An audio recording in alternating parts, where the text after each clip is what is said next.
सकाळी उठल्यावर बघितलं समोरच्या गालावरती ना रॅश पडला होता आणि ती त्याच्या नखाचाच होता. तो रात्री झोपेत हाणून घेतला होता. आणि मला असं काय वाटतं माहिती का, नखं काढून पण तो कसा हाणून घेतो.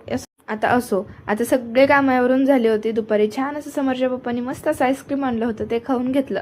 आणि त्यानंतर ना मनीषा काकूकडे जायचं होतं. मला काय मेहंदी वगैरे लावायची होती, कारण खूप दिवस झाले होते, 2 वर्ष होत आले होते मला लावून. मग आता म्हटलं लावून घेऊया, पिलू पण छान मोठा झालाय. आणि ह्याने मला सांगत होते की असं ब्लॉग करायचं, तसं म्हणायचं, असं म्हणायचं. या आहेत आमच्या सासूबाईच्या मैत्रीण म्हणजे मनीषा काकू. आता समर्थला ना इतकं भारी त्यांनी खेळत होतं आणि इतकं भारी तो खेळत होता. एकदम फ्लावर्स पकडत होता, दोन्ही गुलाबाचे तोंडात टाकत होता. आणि त्यानंतर ना त्यांनी त्याला असं कानामध्ये 2 ठेवून दिले फुलं, छान असे त्याचे फोटो क्लिक केले.